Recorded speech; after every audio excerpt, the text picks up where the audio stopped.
This is the After Party, live with Kim McAllister. Pick a couch, grab a drink, and settle into the conversation.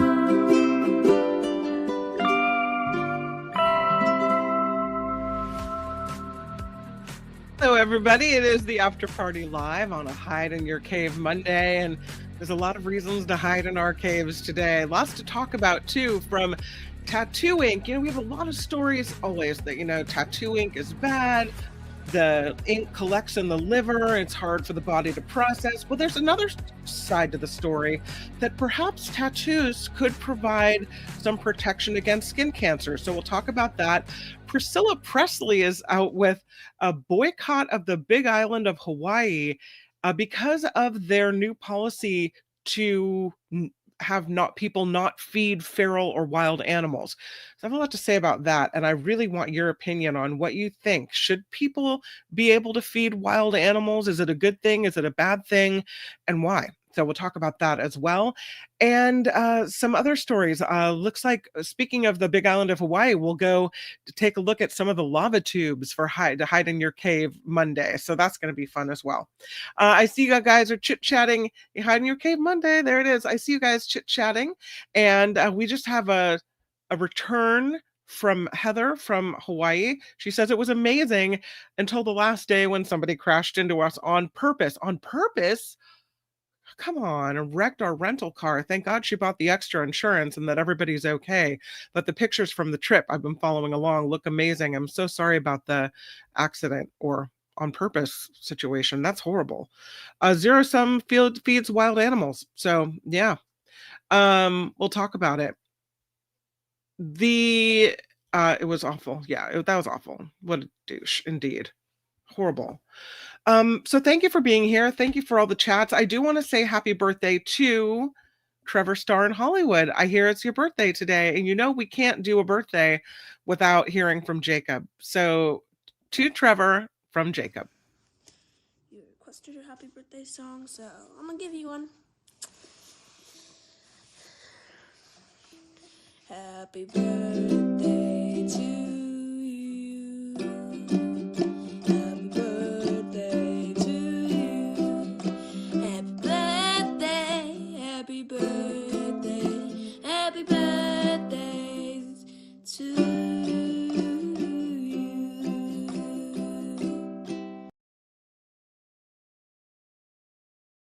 Happy birthday, Trevor Starr in Hollywood. Thanks for being part of the Mark Thompson Show community, the After Party Live community, the Nikki Maduro Show community, basically the former KGO community. We appreciate you very much. Yeah, Trevor Starr in Hollywood. Absolutely. I'm not even sure if he's here, but we're wishing him a happy birthday anyway. All right, let's jump into some of these stories. The first one will be this story about whether or not it's okay to feed wild animals or feral animals, or is there a difference? And I'll start it by telling you about something that's happening in my neighborhood. The neighborhood I live in, of course, things get built up over time. But there used to be some open spaces up and down the street, and it's where deer would congregate. You still see flocks of wild turkeys. There is one kind of open field left that someone owns.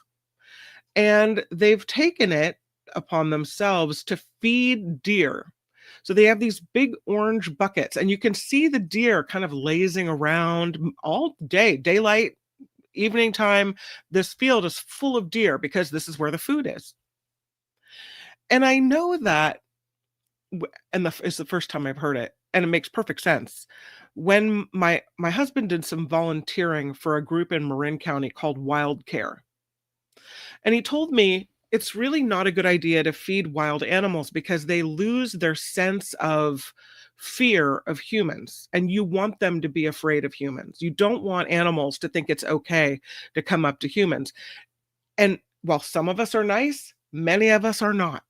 And so there has to be this divide between wild animals and humanity. And it's for their own safety and for their own good. But if you take to feeding them, then you lose that separateness. In addition, they may then lose the ability to forage for their own food. For a bunch of reasons, I think it's wrong. And now add that this person has an opening in the fence so that the movement of the deer aren't limited, but the opening in the fence is steps away from the roadway where people come around a corner on a hill and drive pretty fast toward a stop sign. So I think it puts them at risk, because if they're all congregating in this field where there's an opening right next to a roadway, that could lead to more accidents. So for that reason, I look at what he's doing and think it's wrong. But I, on the other hand, know people who feed feral cats and try to care for them. So is it always wrong to feed animals that aren't domesticated? Priscilla Presley has some pretty strong feelings about this, and here's what she has to say. She wants to discourage travel to the Big Island because she feels that they have decided to treat animals inhumanely. Here's what she says. There is no excuse for inhumane treatment of any island animal. Her statement released by the Aloha Animal Advocacy Association last month. So Priscilla Presley says she's going to be boycotting visiting the island of Hawaii, the Big Island, and encouraging others to do the same, calling the law inhumane as it shows, she says, a lack of compassion and ugliness. And she said if Elvis was alive today, he would be totally against it as well. So she said she's going to spread the word on what's happening over there. And it's all over this bill, Bill 51, introduced by the Hawaii County Council in July. And the intent behind it was to help protect the indigenous species on the island of Hawaii by controlling other non-native populations. So in doing so, they say a person may not feed or attempt to feed a stray or feral animal on property owned, leased, rented, managed, or operated by the County of Hawaii. It does not prohibit a person from trapping or seizing an animal. But if you're convicted of feeding a feral animal on the Big Island, you'll be fined $50 for the first violation and up to $500 for subsequent violations. It was a pretty controversial thing, so a lot of public outcry over this, but still, the Hawaii County Council passed it in August. And the mayor of Hawaii allowed it to become law without his signature, and it is expected to take effect in January of 2026. Its name, other than Bill 51, is called the Cat Kill Bill. More than 6,000 people spoken up against it. The law means that you cannot provide food or water in managed cat colonies. There are 23 local welfare organizations and 4 national animal welfare organizations opposing this bill. And people are concerned about the effects on the cats, especially the ones that have become accustomed to being fed. And see, that's the problem at the start. They never should have been accustomed to being fed. If they're wild animals, if they're feral animals, then they should be feasting on rats and mice and the creatures they can catch. If you want them to be domesticated, then they should be domesticated, but you've taken away their ability to hunt and care for themselves. That's the problem with humans getting involved. The people said that eradicating these cats could harm the environment by letting rodents multiply, that the bill penalizes animal welfare groups. I don't know. I don't know what I think. I mean, again, looking at just my own situation with the deer up the street, I think that's wrong. But feral cats? Priscilla Presley is taking it seriously enough that she's trying to boycott or start a boycott of people traveling to the Big Island of Hawaii. What do you think? I'm going to the chat. Let's see. Wes with a great question. What about the bird feeders? I think, and maybe I'm wrong, and maybe I'm just making excuses because I like the bird feeders. I don't have any up right now, but if you put up a bird feeder, I would argue that it doesn't prevent those birds from still collecting their own food elsewhere. It's like they don't bank on that as their only source of food. If they happen upon a bird feeder, they're like, woohoo, but they don't lose the ability to then feed themselves, perhaps. Oh, maybe I'm wrong. Katie Lynch says, I live in San Francisco and was told by a local pet supply store owner it is illegal to feed squirrels in California. I did not know that. Sandy writes, we had some feral cats near my apartment building. I've seen a few tenants put food out for them, and then I see raccoons showing up and eating the food. Yeah. You know, what kind of wildlife you're feeding. Mindy says, Priscilla has a heart, understands about cats. Maud only boycotts the red states.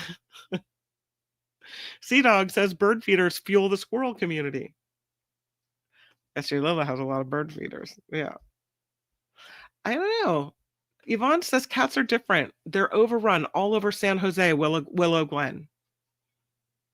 Mindy Lee says that's inhumane. They are cats. They can be adoptable. And that's part of the law, though. You can legally capture these creatures, take them to the pound, give them a medical checkup, and adopt them out if they're deemed to be, able to be adoptable. So you can do that. You just can't go out and feed them in the wild. Yeah. Yeah. The cat kill bill. That's what they call it. I don't know. I have conflicting feelings about it because you're penalizing people who want to be kind to creatures, but I don't know if their efforts are the kindest thing they could be doing. Does that make sense? Zero Sum says animals try to break into my house in the mountains. I put food in areas that draw them away from the house, just like I do with ants.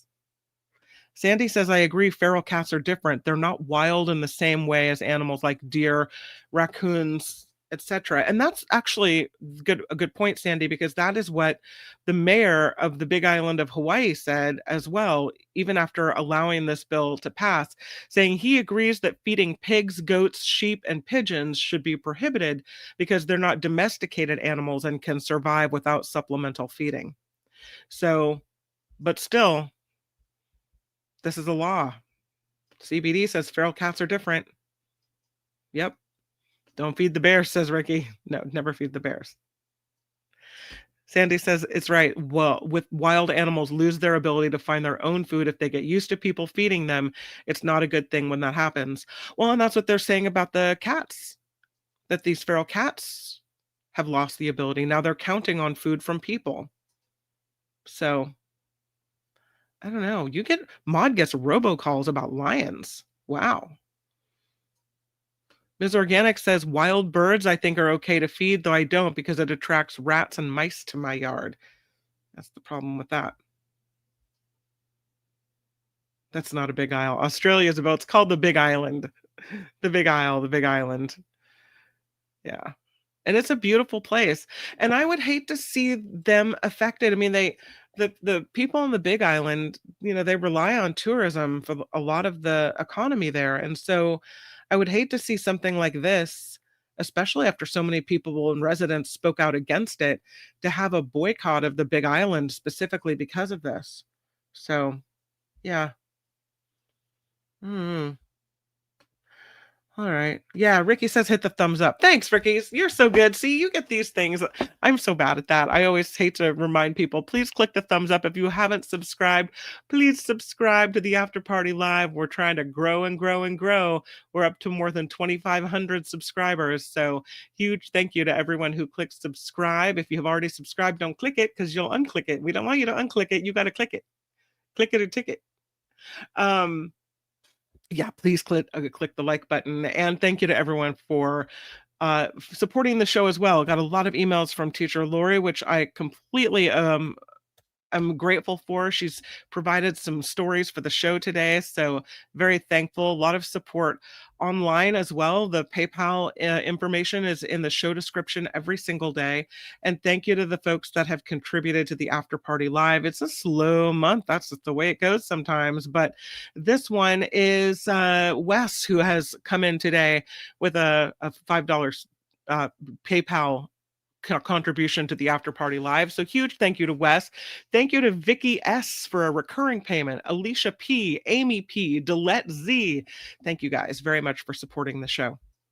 All right. Well, from Priscilla Presley to tattoos. Yeah. Is it protective to have a tattoo? There's a new study that says cancer researchers are finding that tattoos can protect against melanoma. And I'll tell you, my grandfather died of melanoma. We're extra white people over here. And he had a melanoma on his neck that ended up eating into his carotid artery. I know, horrible. He was a really wonderful man. He just didn't get it in time. The research now shows that getting tattooed arm sleeves or back designs might protect you against deadly skin cancer. The study indicates that people who've had 2 or more sessions under a tattoo needle show a lower risk of melanoma. The study was published in the Journal of the National Cancer Institute. The risk decreased of melanoma with the number of tattoos that a person has. So people who underwent 4 or more tattoo sessions had a 56% lower risk for melanoma compared with those who've never been inked. People with 3 or more large tattoos had a 74% lower melanoma risk. What? The scientists doing the study at the International Agency for Research on Cancer said the results that tattoos could decrease melanoma risk surprised them. But it's not a black and white case of get more tattoos and you could lower your risk of melanoma. Instead, they say they need to do more research to understand what they're seeing and if this decreased risk is simply due to behavioral or physical factors, or if there could be beneficial immune responses associated with the tattooing, which lower melanoma risk. So they say it could be that people who get tattoos regularly are more cautious with sun safety and take better care of their skin. Or it could be that tattooing forms a physical barrier that blocks UV radiation, or they promote some kind of immune response in the skin that targets precancerous cells. Could be that. They don't know. That's why they need to look more into it. But they did compare about 1,167 melanoma cases in Utah between January of 2020 and 21 and compared them against more than 5,800 healthy individuals. This area at University of Utah's Huntsman Cancer Institute said they have some of the highest melanoma rates in the country, and that better understanding risk factors for melanoma will help employ prevention strategies in their region. About 12% of the people with melanoma in the study had tattoos, compared to 15% among the control group. They say getting one tattoo was associated with a 53% increased risk of melanoma compared with never getting a tattoo. But more tattoos were tied to a lower melanoma risk. For melanoma, they said the results seemed to be mixed. But we see people, they said, with 2, 3, 4 tattoo sessions having decreased risks, and that's a stronger pattern than the increased risk with just one session. They also found getting a first tattoo before age 20 was associated with a 26% lower risk of melanoma and 52% lower risk of dangerous invasive melanoma. So, what they also say is tattoo artists advise their clients to wear sunscreen and sun protection to prevent tattoos from fading. So does it have to do with the tattoo, or does it have to do with people trying to preserve the tattoo by applying sunscreen? Are people with tattoos taking extra precautions in ways that other people are not? Is that why? Interesting study, I thought. Yeah, Maud says artists highly recommend not sunning your tattoos because they'll fade out, right? Calvin says, I think tattoo people are looking closely at their skin to find pre-cancer signs. Maybe, could be that. John wants to know if his health insurance will pay for tattoos now. Yvonne's thinking of getting a hummingbird tattoo. Well, now you have yet another reason, right? SJ Lola's still not sure. This takes all factors into account. Younger people have tattoos. They're more likely to have used sunscreen most of their lives, unlike those of us over 50s. Right. I mean, when I was in high school, we were slapping baby oil onto our skin to hear it sizzle out in the sun. Ugh, no. I must have had so many sunburns as a little kid because my mom doesn't burn, and so she never really used sunscreen on us, but it wasn't a big thing back then. My kids, for most of their childhood, haven't gone out into the sun without being slathered in sunscreen. So it is a different way of, taking precautions for your kids. Yeah. Ink replaces melatonin. See, that's what I thought at first, but no. Oh, well, it looks like we're in the same boat there, huh? Yeah, I know. It sucks. It really does suck. All right, let's move forward. Oh, speaking of the Big Island, though, I did want to take you to Hide in Your Cave Monday. Let's do it now instead of at the end. Hide in Your Cave Monday. Our first stop is to the Thurston Lava Tube. Look at that. It is a lush, fern-filled rainforest path you see here, leading to the dark entrance of the Thurston Lava Tube, in Hawaiian called Nahuku, where visitors can explore this natural tunnel formed by ancient lava flows. It's in the Hawaii Volcanoes National Park, so you do have to pay to get in. There's a park fee, and the parking is limited.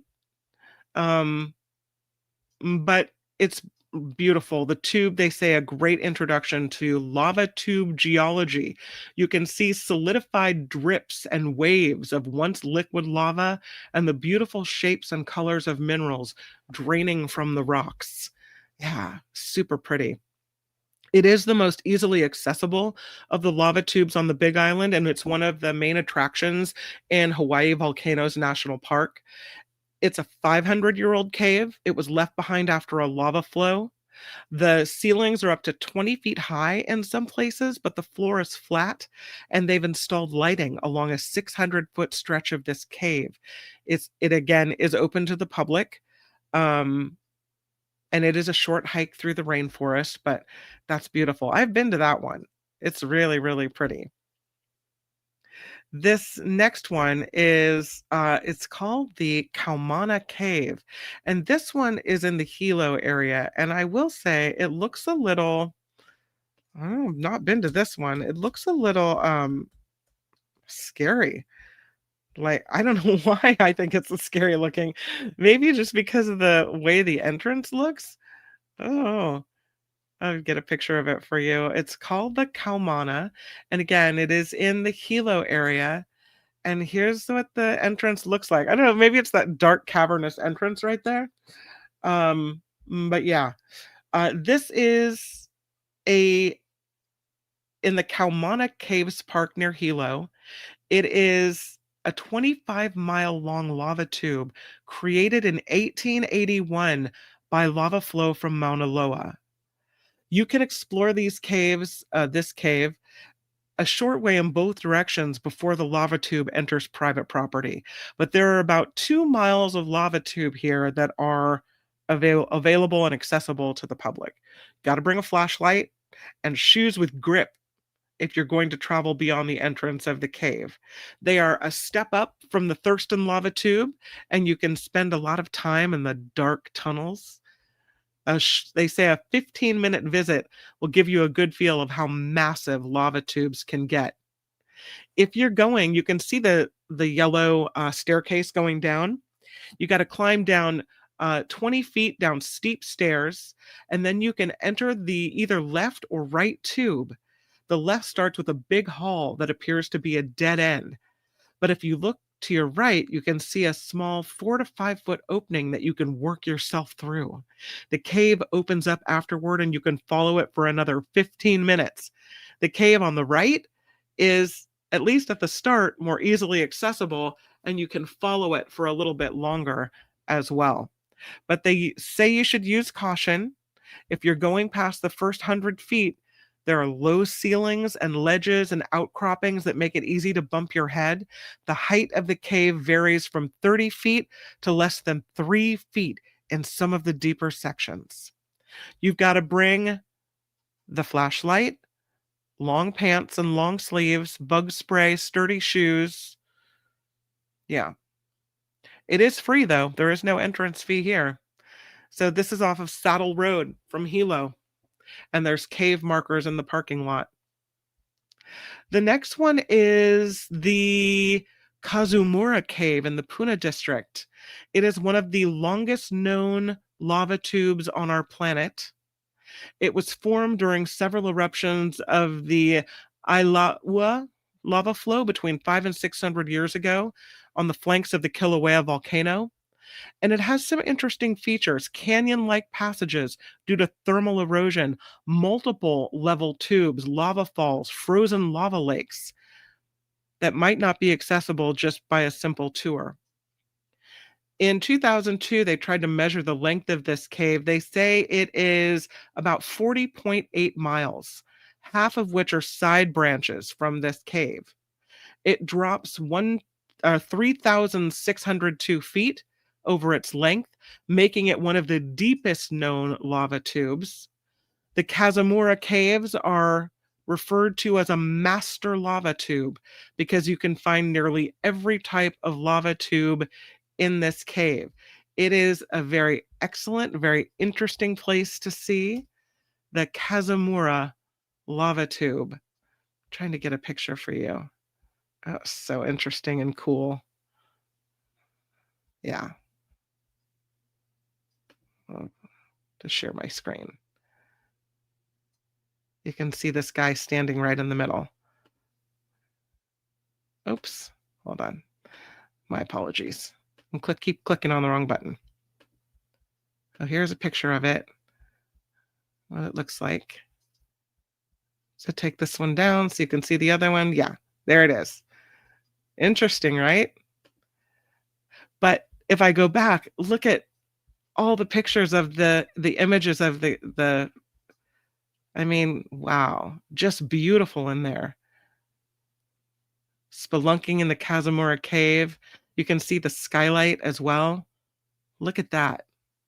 That's really cool. So that's the Kazumura. They say it's if you're interested in volcanic eruptions or exploring or learning about lava tube formation, this is the cave to go. It's in the Pune district, and there are more than 100 entrance points to the Kazumura that have been documented. All of them are on private lands, but some of the landowners organize tours of these caves, and they have websites that you can go to book these tours, these private tours in these areas. Okay, the next one is the Kulakai Caverns on the Big Island of Hawaii, the Kulakai. And these are very well known as well. I'm going to share another photo with you as well. The Kulakai Caverns, beautiful. Although in some areas, I'm going to say Kulakai, it's kind of narrow, a little narrow to get through. So if you have any aversion to small, tight, cramped spaces, this is probably a no-go for you. But here's one of the pictures of the Kulakai. Look at that. Very cool. Lighted in some areas, clearly. Part of the Kapuka Kanohina cave system on the southern part of the Big Island. It's listed as the second longest lava tube in the world, and it's a highly braided maze-like. It's got multiple levels and very confusing passages. So Lord knows how easy it is to get lost down here. This cave has several Hawaiian artifacts and evidence of ancient habitation. It has soda straw stalactites, numerous large lava balls, gypsum deposits, and paleontological specimens. They have tours that are about an hour long, although you can sign up for a more intensive tour that will really take you in all these places. It's all done by the Cave Conservancy of Hawaii on that website. It's the Kulakai Caverns, halfway between the Kailua Kona area and the Volcanoes National Park, about an hour drive west from Volcano Village. The next one I have to show you is really right next to a highway. It's called the Huehue Lava Tube, and it's just kind of sitting there out in the world. Here's a picture of Huehue. You can see its spot. Take this one away. Apologies. And here is Huehue. So you can see the top, they show you where it is off the freeway. And then the bottom picture is just this picture right off the road of the Huehue Lava Tube. There it is. It's about 2 miles north of the Kona International Airport. It was created during the 1801 Huehue lava flow from the Hualalai volcano. It's very visible from the freeway, Highway 11. But they say they don't, people, the people on the Big Island, they don't recommend you stop there because there's no safe way to park your car here, really. Pull off and drive down into the lava tube? No. At one point, they put no parking signs and concrete barriers at the lava tube entrance. They have a no trespassing sign at the entrance to the lava tube, and the state was looking into ways to manage access to Huehue, and they said they really don't want people to stop here. But if you're going, the entrance is free, and you just follow Highway 11 2 miles north from the Kona International Airport. Yeah. Not the safest place. I mean, I suppose someone could drop you off and keep on driving, but they don't want you down there. There are so many lava tubes. There's more in the Hawaii Volcanoes National Park, a lava tube called it's got a Puapo'o lava tube, almost as large and open as the Thurston lava tube, but they say more exciting. It's part of a guided tour with the Friends of Hawaii Volcanoes National Park. They say the tours sell out really quickly and they aren't regularly organized. So you really have to check out the Friends of the Hawaii Volcanoes National Park. That's the website, Friends of the Hawaii Volcanoes National Park. There are other caves, lava tubes, shelters on the Waikoloa coast, the Kohala coast. There's one in an historical park on the grounds of the Maunalani Resort with petroglyphs and extensive fish ponds.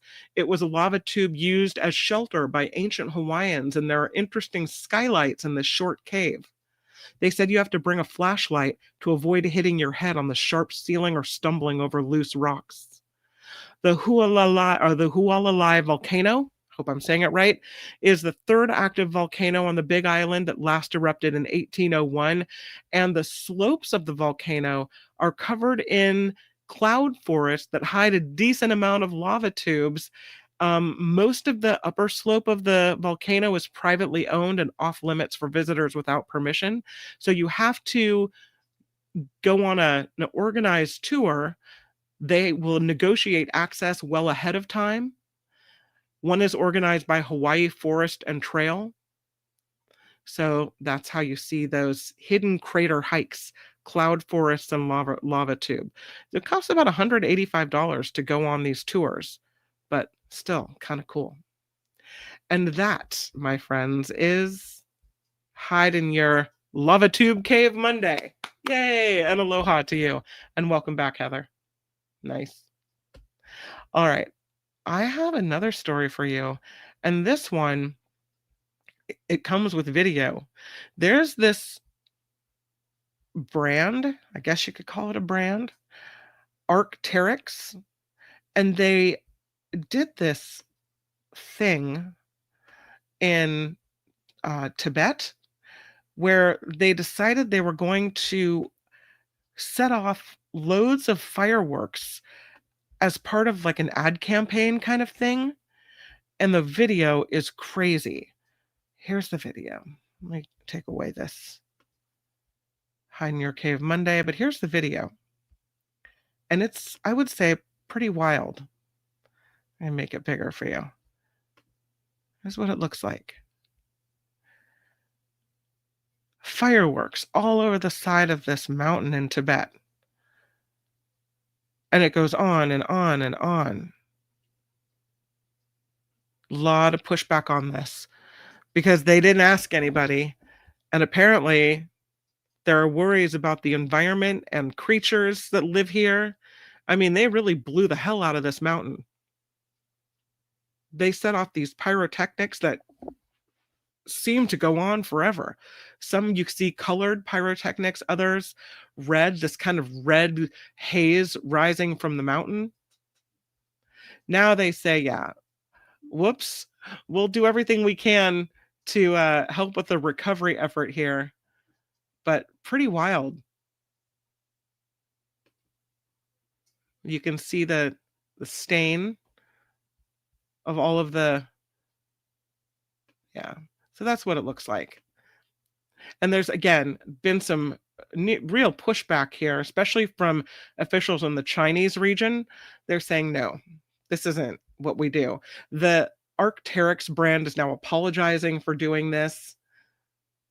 They're reacting to the concern about the environment. This publicity stunt was called Ascending Dragon, and it was staged by this company, Arc'teryx, and this prominent Chinese artist named Kai Guo Quang. They did it at about 18,000 feet high in the Himalayas, which is already, they say, a fragile and unstable ecosystem. There were 3 acts. Colors bursting, igniting one after the other along the ridge, which we can see here, tracing the mountain's outline in rainbow waves. And that was the first blast. They said it didn't require review because they used eco-friendly materials, but it was outside, they said, any protected area, and there was no sign of ecological damage. But backlash, like immediate backlash after this, especially in China and on Chinese social media. And there's prompts for the city in Tibet called Shigatse to launch an investigation. The company, Arc'teryx, is owned by a Chinese sportswear company called Anta, and they're expressing their most sincere apologies, and they promise a timely and effective remedy in the case of any damage. The whole point, they said, was to raise awareness of local culture in the high mountains through artistic creation. But deviations and errors happened during the presentation of the fireworks. The artist said, "We've always had a deep reverence for nature. In the future, we will be more cautious and rigorous in our assessment of the environmental impact brought by our artistic activities." The backlash, though, shows a preference for practicality and sustainability over these kinds of grand spectacles that could lead to waste and degradation.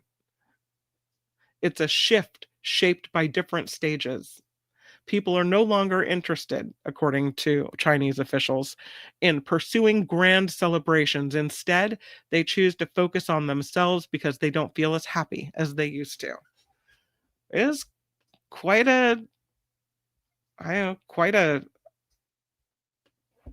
moment when all these colors went shooting off all over the hill.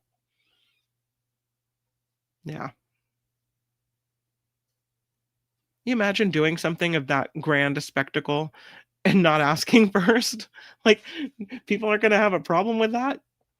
Yeah. Okay. That's probably a bad idea.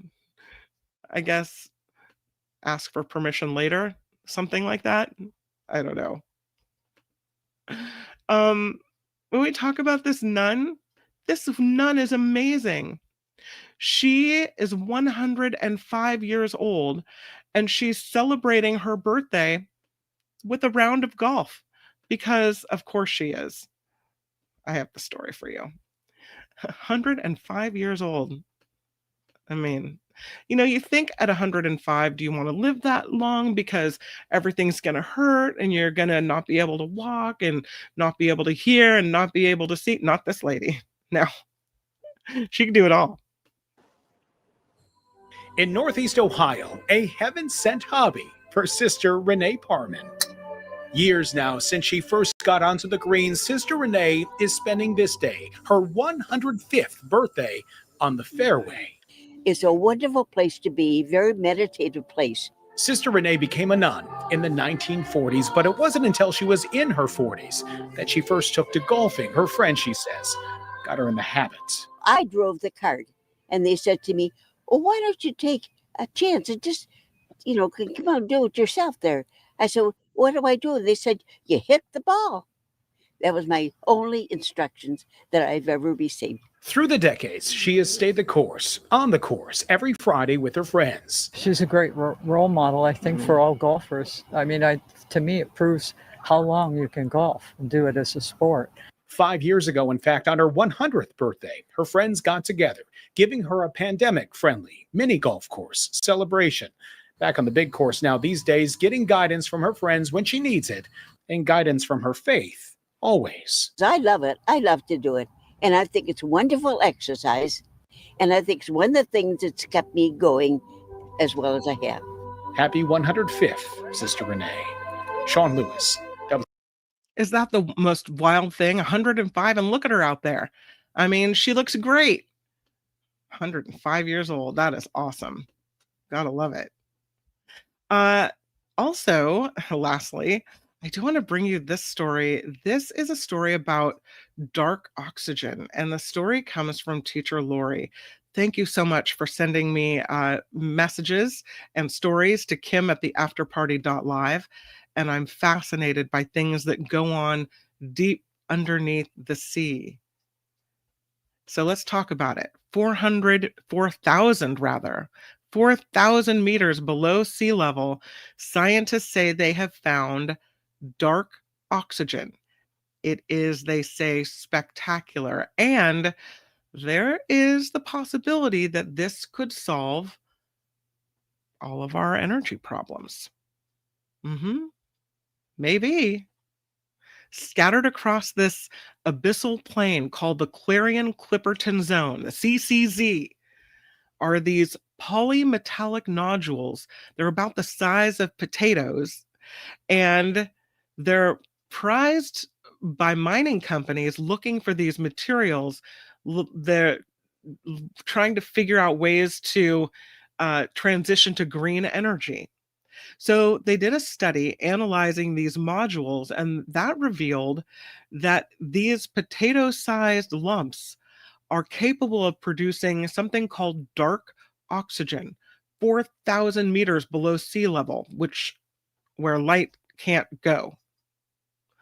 The discovery, reportedly, could upend our understanding of how life started on Earth.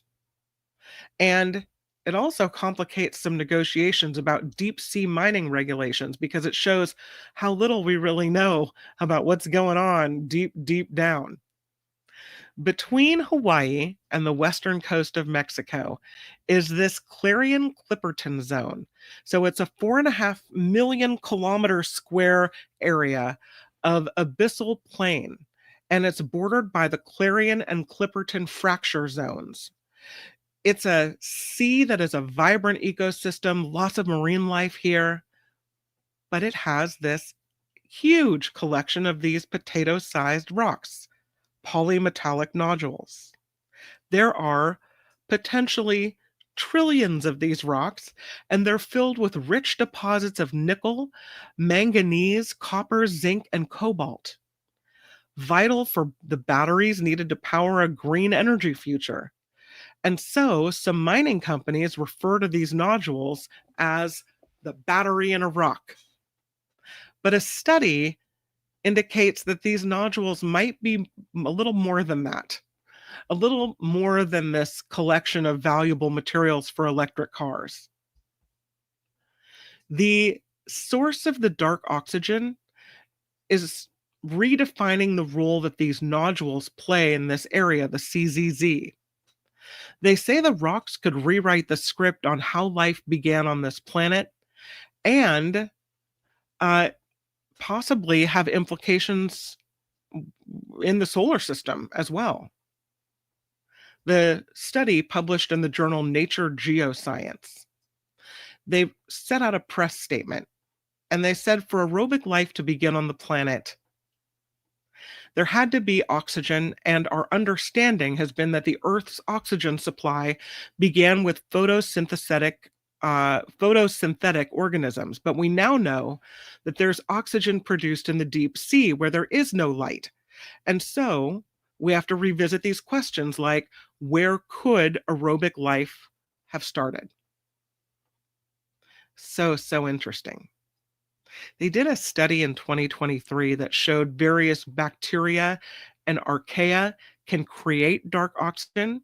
So the scientists recreated the conditions of the CCZ in a lab, and they killed off any microorganisms with, they say, mercury chloride. And they said, surprisingly, oxygen levels continued rising.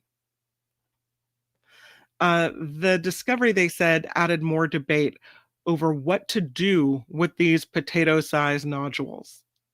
There are mining companies that see them as the answer to the energy problems that we have, but there are 25 countries that want a moratorium or a precautionary pause on pulling these potatoes out so that more research can be done to see how mining them would affect the ocean, which is really important considering that we already have ocean issues with climate challenges, acidification, deoxygenation, pollution.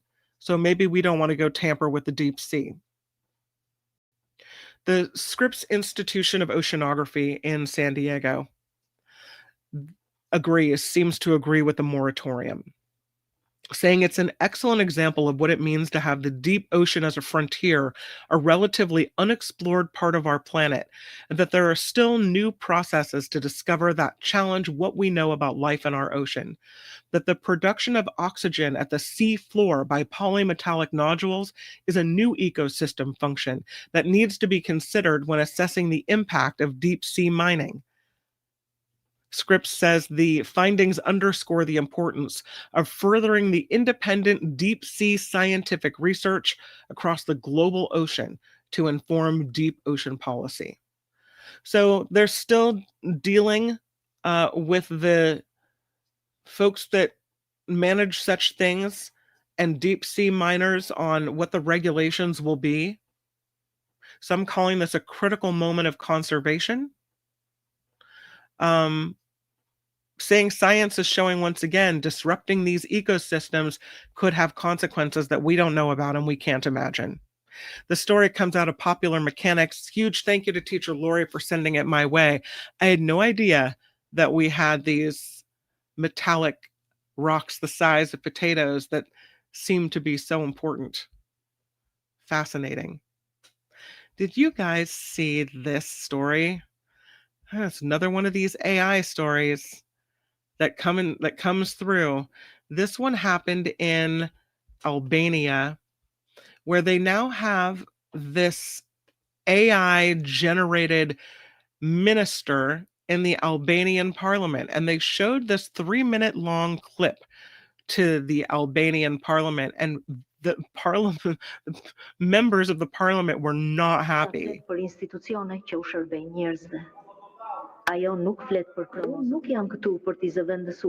I'm not here to replace people, but to help them, it said. Yeah, I'll take off the words. But this AI generated minister is bringing some opposition. People were banging their tables. The so-called state minister for artificial intelligence, her name is Diela, and she's part of parliament now. That's the way it is. She gave a 3-minute address on 2 screens. Push pause on that.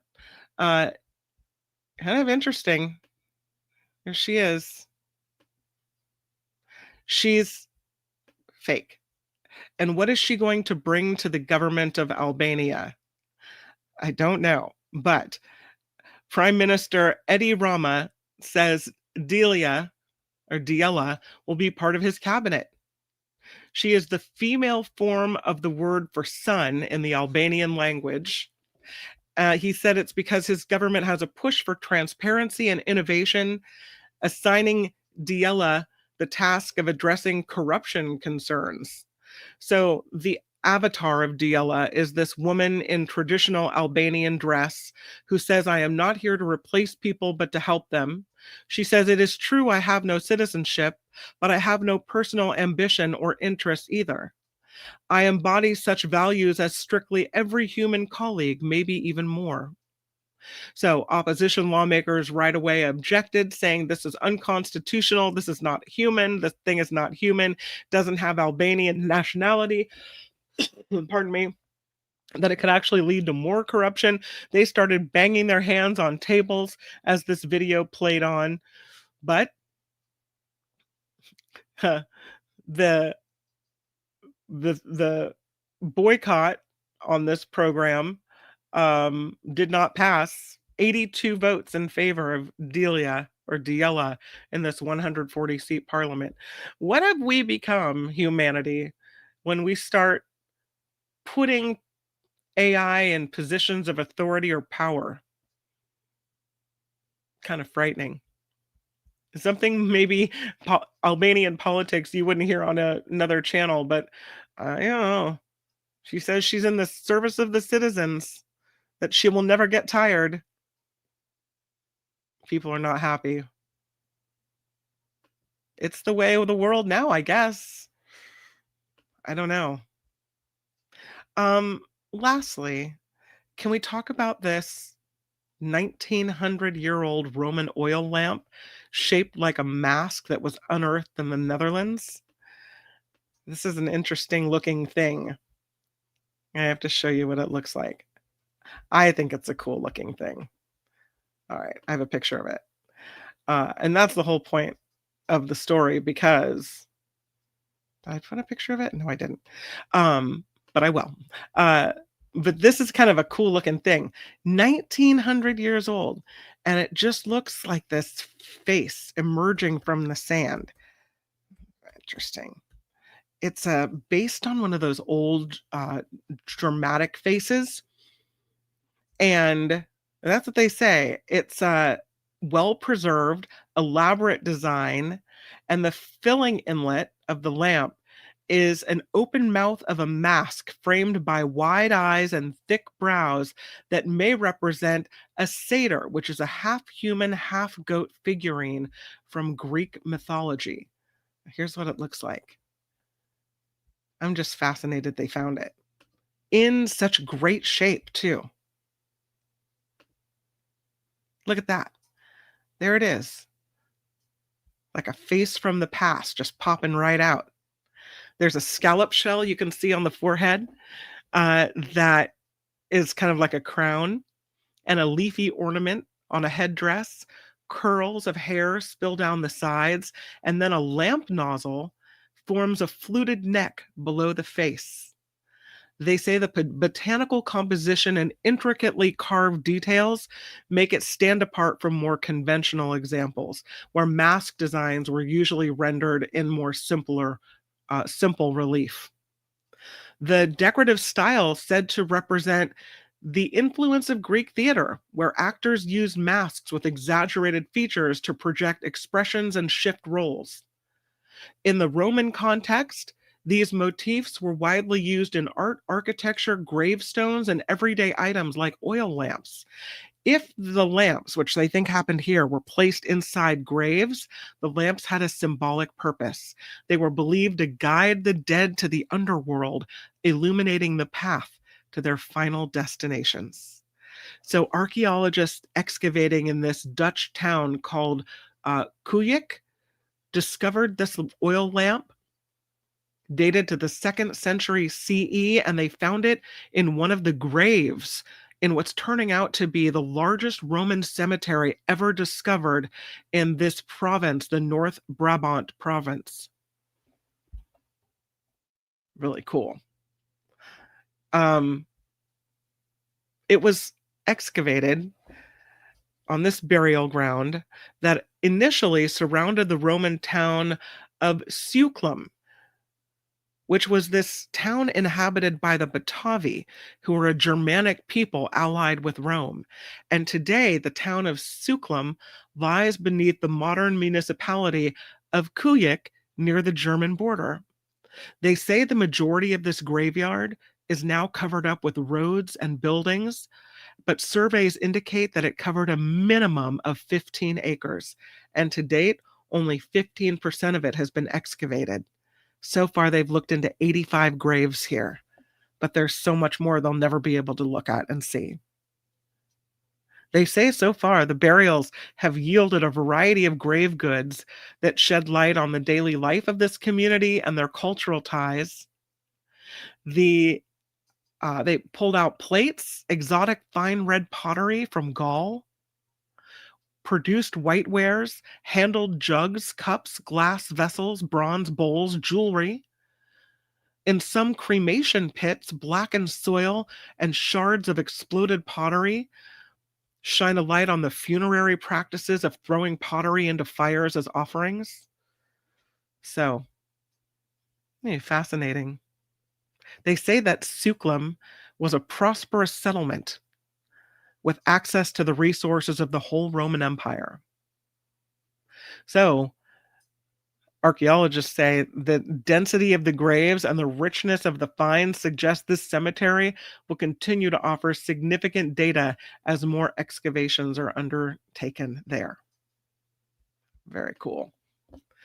And that, my friends, is the After Party Live on a Hide in Your Cave Monday. Thank you for being here for it. I appreciate all the support, all the love, all the help. Yeah. Oh, people going to the beach today. Fun times. Thanks, Jeanette. Thanks for being here. Appreciate it. Have the very best rest of your Monday that you can. Make it a great one. I'll see you right back here tomorrow at 11 a.m. for the Mark Thompson Show. Until then. The After Party Live would like to thank the following contributors and viewers like you.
Thanks for the potato rock story.